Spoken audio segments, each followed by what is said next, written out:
antoko timo mitaky ny anasaziny izay meloka tamin'ny fifidianana sy olomavambahoaka. Fitsarana avy momba ny lalam-pandrenana tsy nanao ny asa noho ny vondro ny kandida.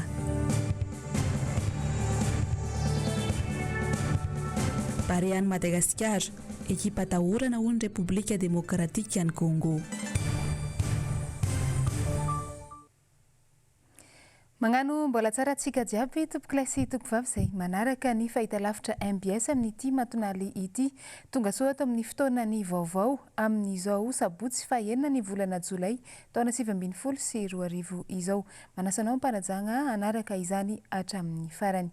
Vaovao ny politika avy hatrany takiny antoko tiako Madagasikara ny handraisana fepetra entitra sy anasaziana an'ireo izay meloka tamin'ireny raharaham-pividianana farany teo ireny. Fantatra manko fa anisany niteraka ny fienan'ny mpandraisana anjarany mpifidy tamin'ny fifidianana sy olom-bavambahoaka farany teo ny fisian'ireo lesoka sy fandokan-dalàna maro samihafa. Horantsika izay fanadidina izay eo amin'ny sariny Manora Andriamalala. Betsaka ny tsindrotsindro nataon'ireo osolon-tena-mpanjakana na nireny ny mpiasa-mpanjakana any amin'ny faritra mba hifidy ny kandida miaraka amin'ny fitondrana tamin'ireny fampelezan-kevitra ireny. Niara-nahita ny malagasy rehetra ary nanamarina ihany koa ny seni fa tena nisy ny fanosiosena ny lalàna. Tamin'ny présidentielle efa tena ambany dia ambany fa tamin'ity tena mbola hita hoe niena ka manahy mihitsy zany zay raha ohatra hoe mbola zao ny zavatra mitoy dia hiena be noho ohatra zao ihany koa ny any amin'ny fifidianana kominaly any fa eto zany zay dia manao antsoava zay tiako Madagasikara ho amin'ny mpitondra fanjakana ho an'ny fanjakana. Ianareo no manana ny fahefana amin'izao fotoana mangataka mihitsy zay mba ho saziana ireo olona rehetra nanao ny tsy mety sy ireo olona atao hoe nanimba mihitsy ny fifidianana iny. Ohatra reny any amin'ny ivon'ny fokotany olona tao anaty lista izy tamin'ny 2018 le mpifidy tonga tamin'ity 2019 fifidianana sy olom-bavambahoaka tsy tao tsony izy nakaiza daholo ny anaran'ireo olona naninona ny tsoahana tao izay olona nanao fanahiniana fahadisoana tamin'izany koa satria nahaverozoan'ireo mpifidy ireo dia tokony ihany koa saziana. Tsy misy ambany lalàna na iray aza natao hajaina sy arahana ny lalàna fa tsy fialokalofa ny mpampiatra fahefana. Raha tsy misy ny fanasaziana izay rehetra fantatra fa nanao ny tsy mety nandritra ireny fifidianana ireny dia tsy misy fiovana azo antenaina eo amin'ny fikirakirana ny fifidianana ho avy eto Madagasikara, hoy ny antoko timo. Fantatra fa tamin'ny faharoan'ny volana Jolay teo no namoahany fitsarana avy momba ny lalam-pandrenana ny valin'ny fifidianana sy olom-bavambahoaka izay natao farany teo. Manoloana izay dia naneho hevitra ny collectif des candidats izay nanambara fa tsy mbola noraisin'ny seni indray ireo fitarainana miisa 420 sy 900 izay nataony kandida ny olom-pirenena tsotra sy ny antoko politika isan-tsokajiny manoloana ny lesoka izay nitranga tamin'iny fifidianana iny. Ankoatra izay moa dia fantatra fa niteraka resabe raha ny fomba namoahany HCC aniny valim-pifidianana farany teo iny. Nisy ny fanadihadiana izay nataony Jessica Miray hoarantsika vetrany. Nivoaka ny talata 2 Jolay teo iny ny vokatra ofisialy ny fifidianana sy olom-bavambahoaka avy amin'ny fitsarana avy momba ny lalam-pandrenana. Raha ny tsikaritra, tsy nisy fiovana firy tamin'ny vokatra vonjimaika navoaka ny seni ny vokatra ofisialy. Dia efa tsy gaga amin'ny fikirakirany HCC ny voka-pifidianana intsonina ny olom-pirenena hatramin'ny mpanao politika. Tsy nisy ny tombony indray mantsy ireo fitoriana mahatratra hatramin'ny 420 sy 900 voaray n'ity fitsarana avy momba lalam-pandrenana ity. Dia hatraiza dia hatramin'ny oviana no hanaovana sary-pifidianana toy izao eto Madagasikara. Izay no ahiahin'ireo olom-pirenena sy mpanao politika. Eto no ametrahako ny teniko amintsika araka ny teneniko tao hoe tsy sanatria hoe hanetana anareo ikomy na hanetana anareo hoe andao hitoro fanjakana fa mampahasy ahy sy mampahafantatra asika hoe izao ve ny zavatra misy eto Madagasikara ho aiza asika mbola firenena demokratika ve Madagasikara sa inona ny zava-misy. Ny demokrasia eto Madagasikara mihitsy no nininana levona tamin'ny fifidianana sy olom-bavambahoaka iny. Hoiatrany ireo vondrona kandida tamin'ny fifidianana sy olom-bavambahoaka.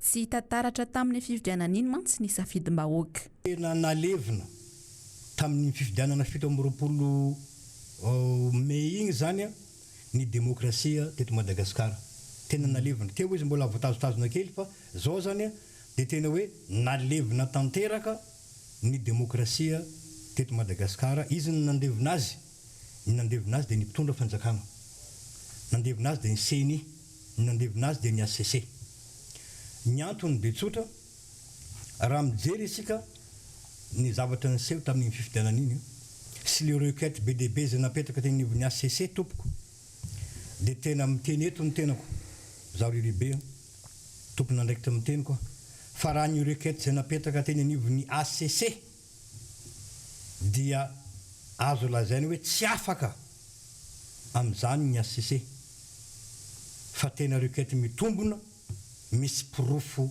marina ary tsy azo ialana ny anafoanana ny fifidianana tamina bureau fifidianana maro tamina toerana maro na koa ny disqualification na candidat fa saingy zao misy ny baiko midina ary zaho de mino marimarina fa ny ACC de nandray baiko midina ho avy tokoa izao ny fifidianana kominaly efa naseho ny olo-pirenena tamin'ny fifidianana sy olo-mavambahoaka iny aloha ny tsy fahatokisany rafitra mpikarakara ny fifidianana eto amintsika dia izaho mbola tsy niovy izao hatrany ny fomba fiasa ho arahitsika anatin'ny fandaharana dinika ny alahady ariva eto amin'ny MBS hatrany moa ny fanehoan-kevitra ireto collectif des candidats ireto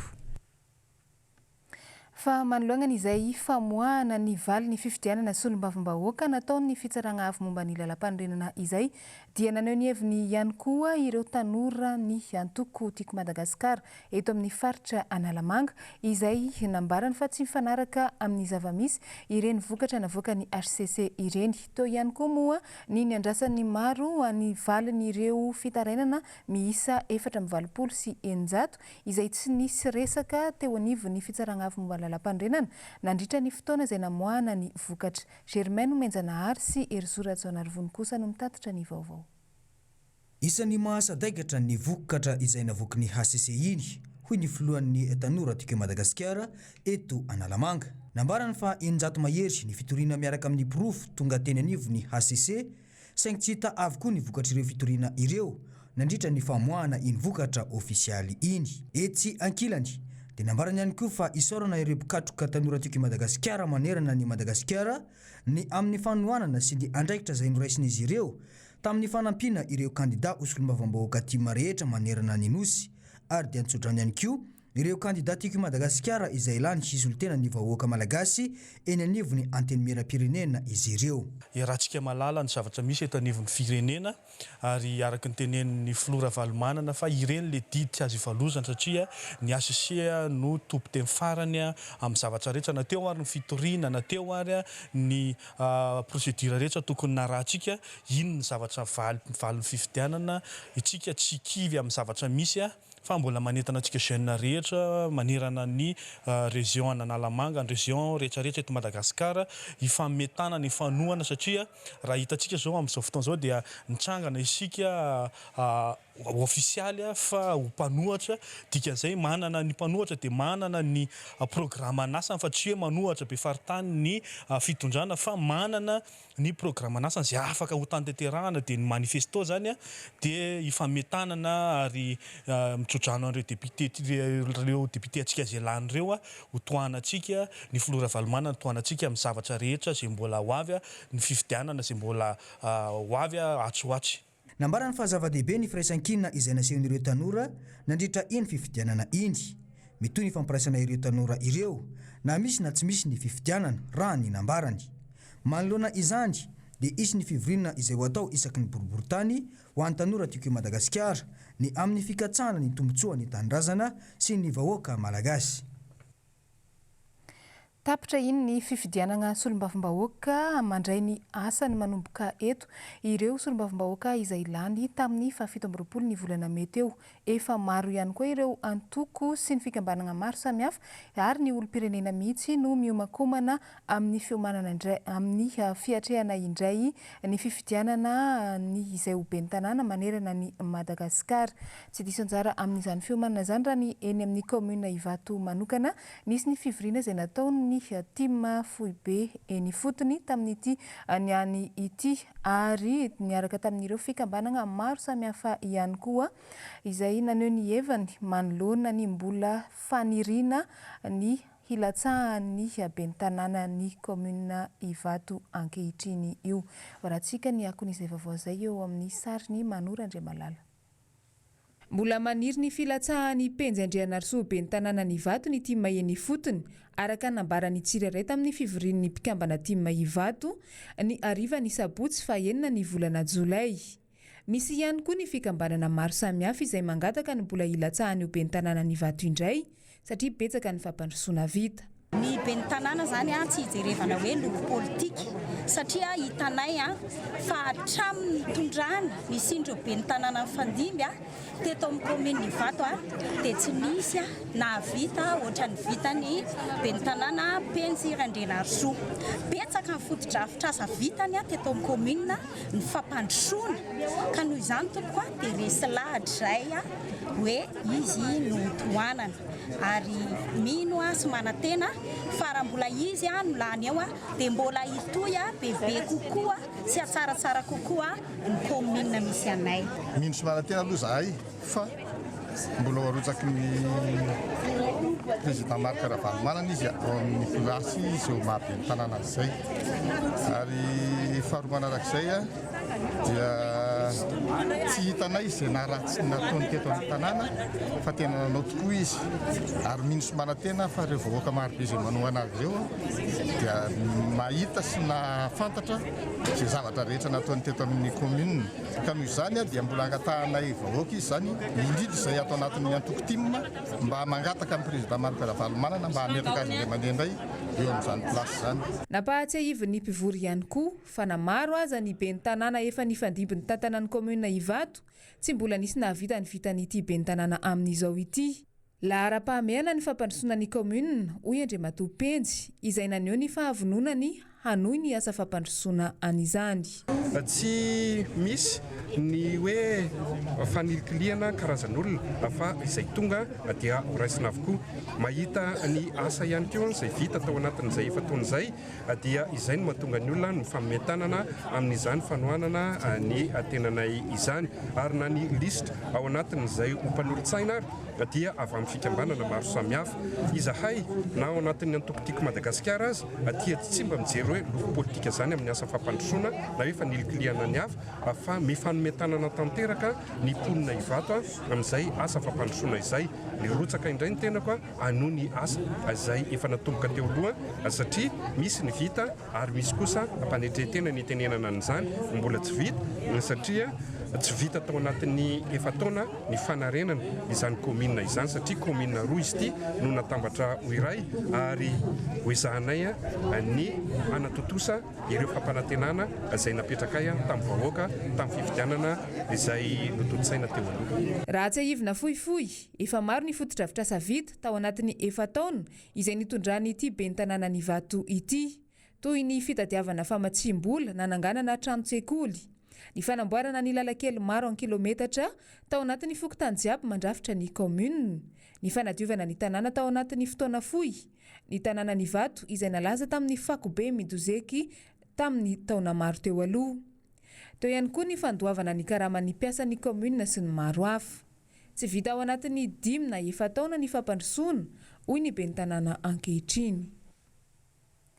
Ho an'ireo kandida izay handray anjara amin'ny fifidianana kominaly moa dia misy ny fepetra maromaro izay tokony arahana ny amin'ny izany. Anisany notsindrinisany manokana ohatra ny tsy maintsy anana ny kandida raiky trano fonenana ao anatin'ny komuna izay irotsahany na farafaratsiny manana tombontsoa amin'ny firotsahany amin'izany komuna izany.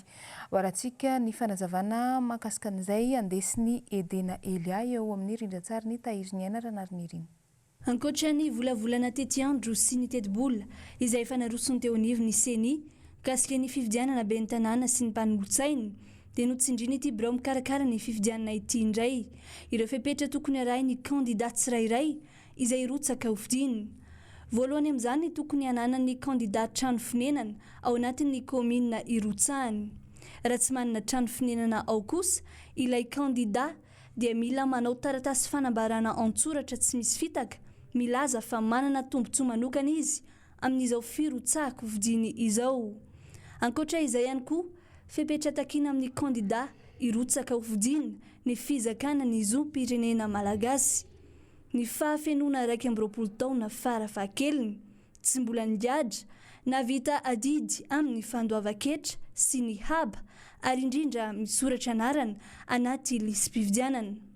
Tsara ny mampafantatra fa efa hanomboka amin'ny herinandro avy io ny fampiofanana ireo mpikambana andray ny antotan-taratasy firotsahako hovidiny ireo kandida any amin'ny distrikta 12.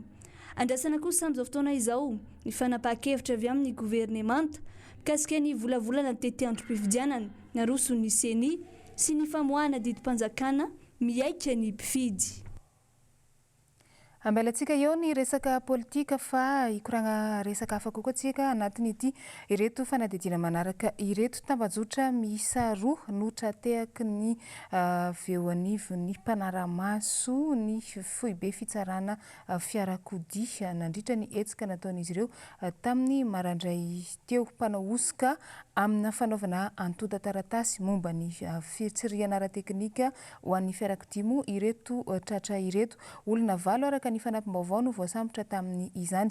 Marina fa miteraka fatiantoka ho an'ny fampidiram-bola eo amin'ny fanjakana sy eo amin'ny fitsarana ny fiarakodia ny toe-javatra karan'izao. Edena Elia tahiry ny ranariny.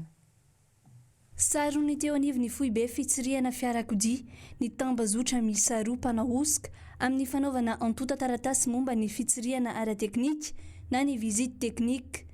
Miisa 5 ireo olona voasambotra ka ny 5 tamin'ireo no nanao taratasy osika momba ny attestation de non-affectation de véhicules au transport à titre onéreux. Raha ny tokony ho izy anefa dia ny centre fiscaux no tompona andraikitra amin'ny famoahana izany. Ny telo kosa dia manamboatra ary manome taratasy na visite technique parallèle osika ivelany ivitoerana fitsarana fiarakodia. Tratra nandritra ny fisavanany trano ireto olon-dratsy ireto ny antotan-taratasy maromaro osika toy ny imprimé des GSR, fiche contre visite commune urbaine, fitomboka maromaro sy ireo fitaovana informatique toy ny imprimante sy ny ordinateur. Io zany dia vitan'ny zareo hoasehonareo ao dia mahavita fitomboka ny zareo avy any amin'ny fisampandraharany etra amidiny zareo 4 alina ariary ny anankiray amin'ny taratasy sandoka io.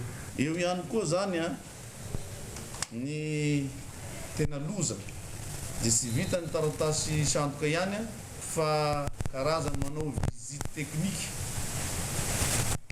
ara-taratasy sandoka zany ivelany fibe fisarana fiarakodia ireo tambazotra reo. Tsy tiatra fa niteraka fatiantoka teo amin'ny fampidiram-bola ho an'ny fanjakana sy ny foibe fitsarana fiarakodia ny toe-javatra toy izao. Tsy andefitra manoloana izany ny anivy ny sampandraramsana ny fiarovana ny lalana ho an'ireo mini manao osika toy izao. Vokatry ny famotorana sy ny fanabadiana moa zany dia nanao ny fikarohana fisavana trano dia nanaovana fanabadiana manokana mikasika ny solosaina, disque dur sy ny clé USB dia tsapa tao ao anatina fichier ordre sy ny fichier PDF dia nivotra tao zany ireo osika izay voalaza sy voatakitra manaraka teo ireny. Anisan'izany moa zany licence na taxe civile na minibus, anisan'izay ihany koa anisan'ny voalaza teo ny patente na fiara tatitra ary ny attestation de non gaz, ny taratasy fampivarotana mihitsy ary ao anatrehan'ny resaka automobile dia fitanana an-tsoratra ara-teknika izay anisan'ny sahaniny zareo manokana atao anatin'ny service teknika dia ny compte visite teknika ary ireo taratasy rehetra zany mikasika sy mombamomba ny fiara zany. Hitantsika amin'izay zany fa départementa maromaro zany voakasika amin'ity resaka fanaovana osika ty.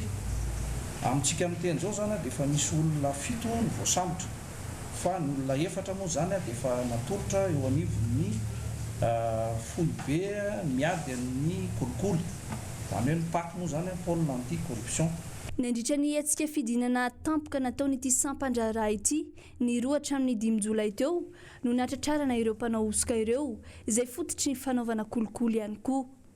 Vaovao ny eny anivon'ny fiarahamonina efa nampitaina tamintsika tato anatin'ny fampahalalam-baovao ny fahitalavitra MBS ny fitakiana izay ataony mponina ao anatin'ny lemaky Ambotrimanjaka iny manoloana ny tetikasa izay anotofana an'ireo tanimbary jiaby mamelona fokon'olona marobe.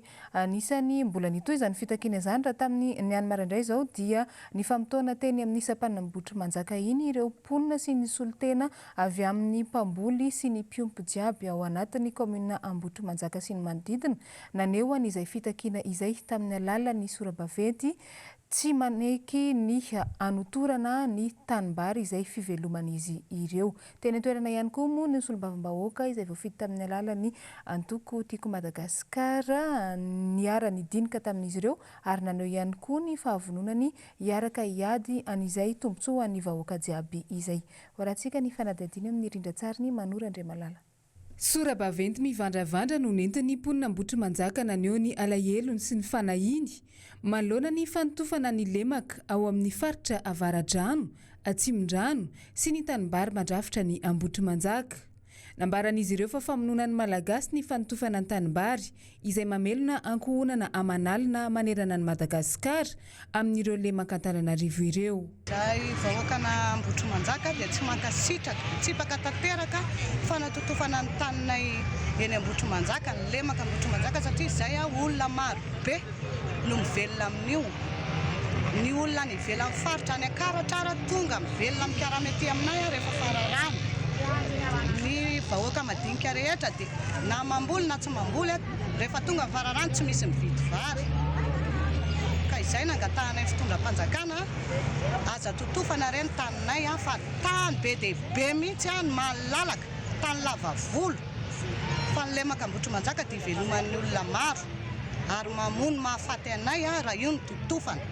Famonoana kolaka anay vahoaka Ambotrimanjaka ray manontolo izany raha io no totofana. Zava-misy aloha dia zavatra hitakinay dia hoe hototofana ny tanimbarinay na faritra Atsimon-drano na Avaradrano, Akadimanga sy ray manontolo iny indrindra fa Ambotrimanjaka fotom-pivelomanay io ary tanirazana tany navelan'ny razanay taty aoriana niary an'ireny izy. Faharoa manarakaraka an'izany tsy ekenay izany fanotofana tanimbary izany satria ao daholo ny ainay taranaka mandimbolay ao fivelomanay na manana tanimbary na tsy manana tanimbary mivelona amin'io tanimbary io daholo. Hoay zary ireo olon'ireo izay ny tena takinay tsy totofana ny tanimbarinay. Tsy adalany ray aman-dreninay no namela an'ireny. Izay indrindra ny tena takinay hoe tsy tianay hototofana ny tanimbarinay izany satria fotom-pivelomana antoko ny ainay manontolo sy ny taranakay fivelomanay raha teo re izy na manana tanimbary na tsy manana tanimbary. Zava-misy amin'ny komina Ambotrimanjaka dia hototofana ho ny tanimbarinay dia tsy manaiky izahay fa foto-tsakafonay io tanimbary io fivelomanay na vahoaka fara madinika ambany indrindra na vahoaka somary ambonimbony. Voaloha mihitsy zao izay no manao ny pankarta sy any hoe hitolona zany izay tingana voalohany androany. Be foky tany 520 ny Ambotrimanjaka dia ny Ambohidrapeto tsy fantako fa foky tany aminay fantako fa 520. Vahoaka ray manontolo zany. Tanimbary zany tanimbary navelan'ny ray aman-dreny tamin'ny ataoko efa tamin'ny ataoko hoe 100 taona lasa sa 900 taona lasa. Ny tanimbary io navelan'ny ray aman-dreninay ho anay. Dia izay zany taranaka efa teoriana be. Dia lovana velan'ny ray aman-dreninay zany io dia foto-tsakafonay io. Ny fitakiana ataonay zany dia aoka re mba tsy ho totofana ny taninay fa io foto-tsakafonay. Malahelo izahay raha io ny totofana. Mahavita taonanay varinay. Io ny antom-pivelomanay. Ao foto-tsakafonay zany. Andriamanitra faharoa aminay ny tanimbary. Ny vary zany Andriamanitra faharoa aminay. Ekenay ataka sy andavany ny fampandrosoana farahany famonoana kosa sy ekenay. Nilaza ny fitondram-panjakana président Rajoelina mihitsy tamin'izay fotoana izay kabary izy natao mamasina rataika fa hoe ny fambolem-bary dia ho ampitombona. Dia mbola mety ve raha ohatra ka tambary midadasika be ohatran'izao zay irahantsika mahita io iveloman'ny olona io inge tsy vary any iveloman'ny olona ao e fozaorana nytrondro entina tena empanana zany briky zany ao anatin'io fiompiana indrindra ary ny olona mivelona ao anatin'io tsy amboto manjaka ihany. Teo amin'ny sampanana ambotry manjaka iny no ny famotona ny solotena ny mponina sy ny fikambanany tantsapam-boly sy mpiomby avy ao ambotry manjaka niaraka tamin'ny solombavambahoaka voafidy tao amin'ny distrikany Ambohidratrimo. Vonona ny iady hatramin'ny farany solombavambahoaka manoloana izao zava-misy izao. Maro amin'ny vahoaka fa tsy tenenako hoe izy rehetra mety misy ihany tsy mitovy hevitra fa zahay mahazo antoka fa maro anisa amin'ny mponina voakasika na mivantana na akolaka dia samy mahita mahatsapa ary ny ray feo milaza hoe tsy mety ny anotofana ny lemaka ambotry manjaka sy ny manodidina. Tsy ilay tetikasa fanitarana tanàna ny tsy mety, tsy ilay tetikasa fanalalahana na Antananarivo no lavina, fa ilay fanotorana lemaka ambotry manjaka izay misy tanimbary iveloman'ny mponina sy ny vahoaka manodidina rehetra. Izay ny tsy mety. Ary aneo an'izay no nahatongavan'ny vahoaka eto. Ary ilaza fa tena tsy azo atao mihitsy zany, zay tsy miteny hoe tsy tokony atao fa tsy azo atao. Ary amin'ny anaran'ny vahoaka, amin'ny mahasolombavambahoaka no tenenana eto. Miantoka ny fivarinan'ny rano mandritra ny fitoam-pahavaratra ny lemaka manodidina an'Antananarivo izay kasaina ho totofana anaovana tanàna vaovao ireo. Tsy ny mponina ao ambotry manjaka ihany no hitondra faisana amin'ny vokatry ny fanotofana fa ny tanàna Antananarivo iray manontolo mihitsy no iaina anaty fahadoboana rehefa tonga ny fahavaratra raha toa ka hikiry amin'ny heviny ny fitondrana. Izay ny momba aniny fa hoe rehefa makeny amin'iny ambodin'ny sotry sy ny manodidina iny dia marobe ny zavatra hita ao ankoatran'ireo mpivarotra dia misy ihany koa ireo miasa tena samy fitadiavam-bola avokoa moa izany rehetra izany. Nagnano fanadihadiana manodidina ny ireny fanaovana zaitra tsena, zaitra amoron-dalana ireny inoro fitiavana sy tahiry ny anaranarina tamin'ny omaly ary dia fantatra fa tsy manangeraika foana manao an'izany asa zaitra tsena izany fa misy ihany koa ireo lehilahy izay mitsakaraka vola amelomana ny vady aman-janaka amin'ny alalan'ny zaitra tsena, zaitra amoron-dalana. Horantsika ny fanadihadiana nataony inoro fitiavana. Zaitra an-tsena sehatra iray fa be mpanao toy ny hita eny amin'ny tsenany sotry. Mahavelona ihany ny zaitra amin'ny ankapobeny raha ny nambaran'ireo mpanjaitra eny an-toerana fa miankina amin'ny kalitaon'ny asa tanana ihany no mampandeha ny tsena. Ho an'ny ramatoa Anitra manokana efa fanomezam-pahasoavana ho azy ny manjaitra, mahavelona tsara ho izy ity asa ity. Kadao anay mihitsy ilay manjaitra izay rehetrarehetra, manjaitra daholo trandro bebe anay rehetrarehetra mihitsy. Arakaraka ilay zaitrany. Arakaraka ny zaitrany nanaovana ny karamany. Ohatra hoe raha robe zao izy dia 75.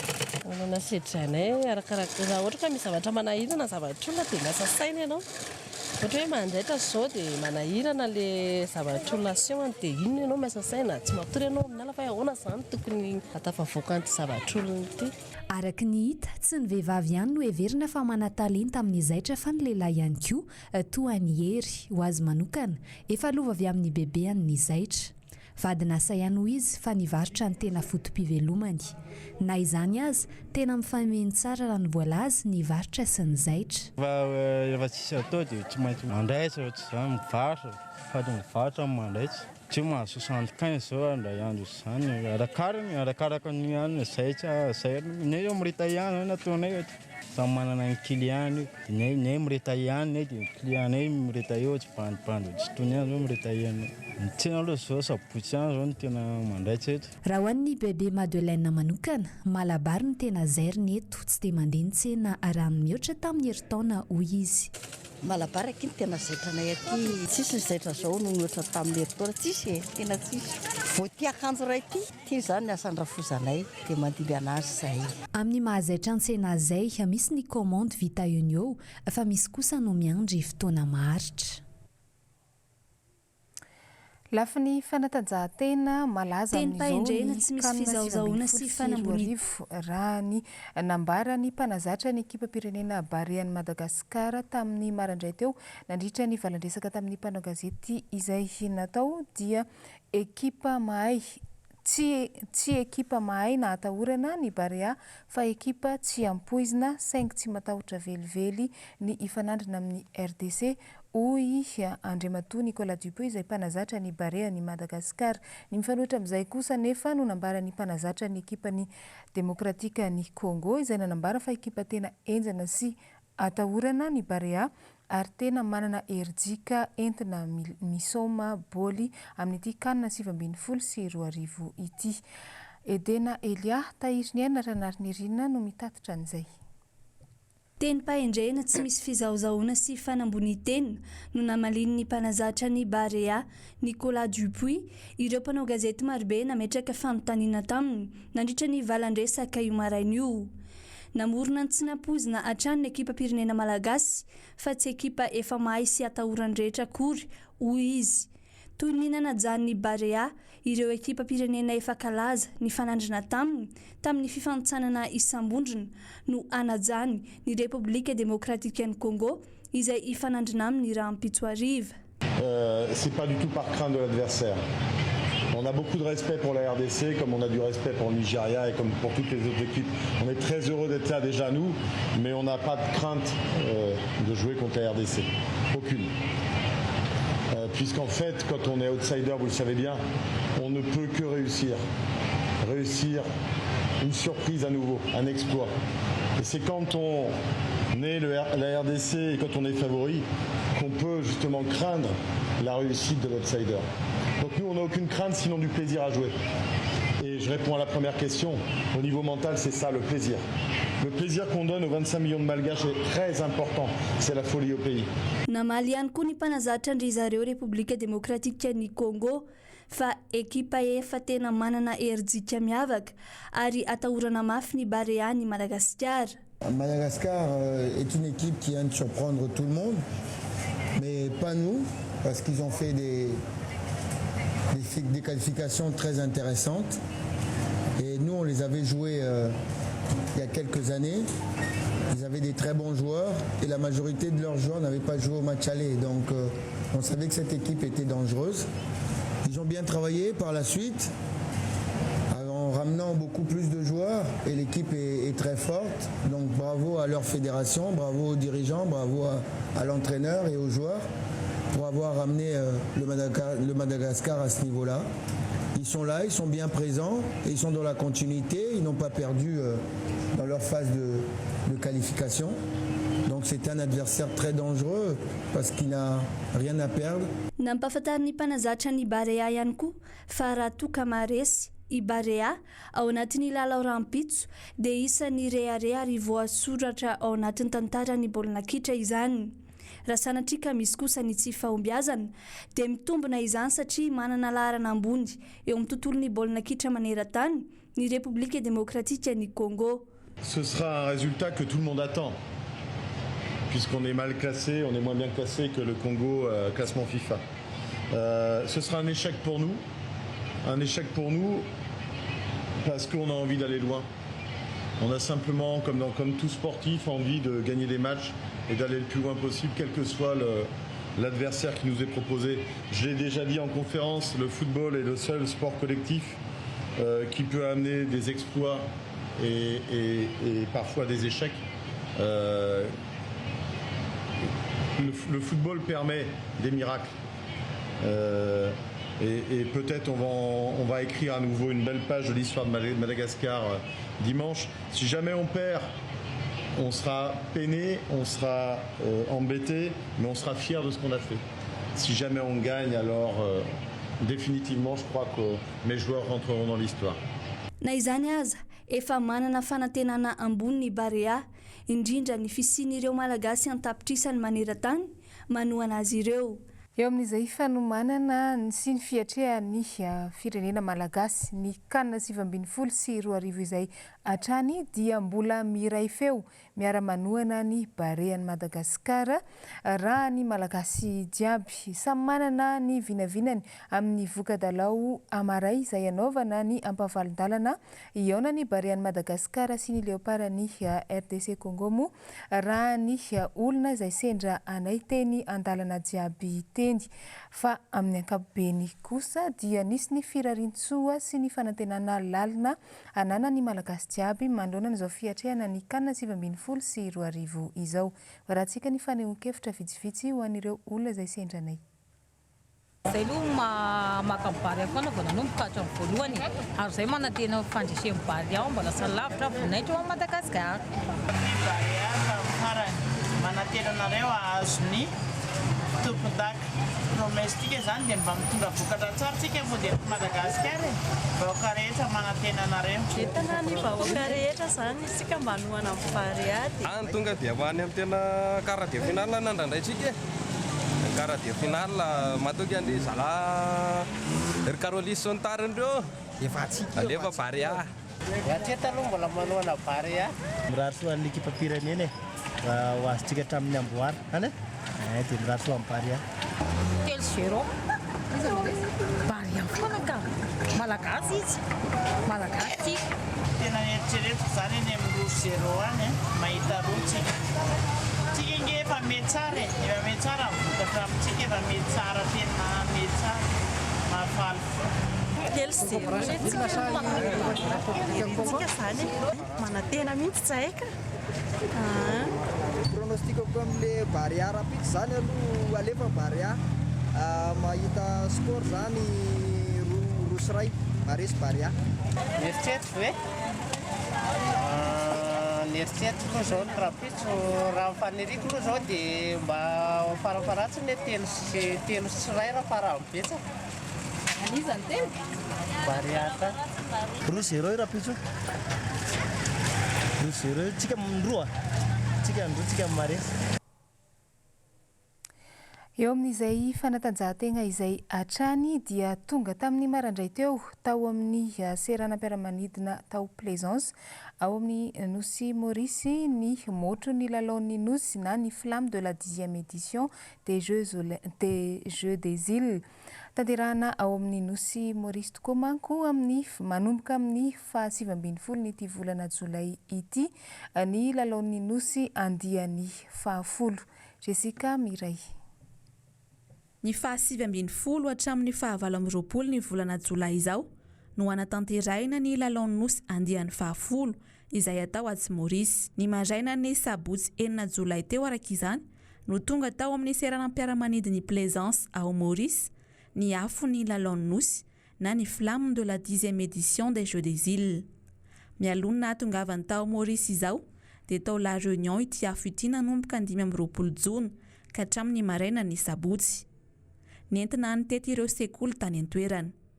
Délégationna maromaro avy ao Maurice no naka ny afo ny lalaon'ny nosy tao La Réunion araka izany. Tsara ny mampahafantatra fa ity andiany 10 tanterahinao Maurice ity dia fanamariana ny 40 taona nisy ny Jeux des îles ihany koa. Ny taona 7 sy 790 no nanaovana ny Jeux des îles voalohany tao La Réunion. Tsy mbola nandray anjara tamin'ny lalao Madagasikara tamin'izany. Maurice, La Réunion, Seychelles ihany ny nosy tao anatin'ny fifaninanana. Ny andiany faharoa ny taona 5 sy 790 izay no tanterahina tao Maurice i Madagasikara vao nandray anjara. Amin'izao kosa efa nosy kely 7 aty amin'ny ranomasimbe indiana no mifaninana ao anatin'ny lalaon'ny nosy dia i Madagasikara, Maurice, La Réunion, Comores, Seychelles, Maldives ary Mayotte. Efa indroa nandray ny lalaon'ny nosy i Madagasikara dia ny andiany fahatelo ny taona 7 sy 790, ny andiany fahafito ny taona 7 sy 20. Ny taona 15 sy 20 teo kosa i Comores no efa voatendry fa handray ity andiany 10 ity raha ny fanapahan-kevitry ny CIJ na Conseil international des Jeux saingy noho ny tsy fahatongavan'ny solotena komoriana tamin'ny fivorian'ny mpanomana ny lalao ary koa ny tahotry ny CIJ ny tsy ahavitany ny fotodrafitrasa andraisana ny lalao ao Comores dia izao nomena ny Maurice izao indray ny fandraisana. tsy mbola nandray ny lalaon'ny nosy mihitsy araka izany ny nosy Comore. Miisa 440 moa ny taranja ifaninanana ao anatin'ny lalaon'ny nosy dia ny hazakazaka, badminton, basketball, volley eny amin'ny torapasika, ady totondry, hazakazaka bisikileta, football, fibatana fonjamby, judo, lomano, rugby, tenisy ambony latabatra, voile ary volleyball. Iny ihany koa no mamarana ny vaovaontsika tamin'ity niany ity tomboklay sy tompokivavy mankasitraka anao nanaraka izany hatramin'ny farany. Azadina amaray ariva amin'ny 7 ora no hiatrika ny ampavalon-dalana amin'ny fiadina ny tompon-daka ny kanina 7 sy 12 ny ekipa pirenena malagasy ny Barea eo amin'ny ekipa pirenena ny Republika Demokratika ny Congo. Miray feo jiaby atsika manohana ny ekipa pirenetsika mba ho tonga amin'ny avoavo kokoa. Mametraka ny veloma mandrapitafy ary ny tenako ho amin'ny manaraka indray samy tsara tomboklay sy tompokivavy.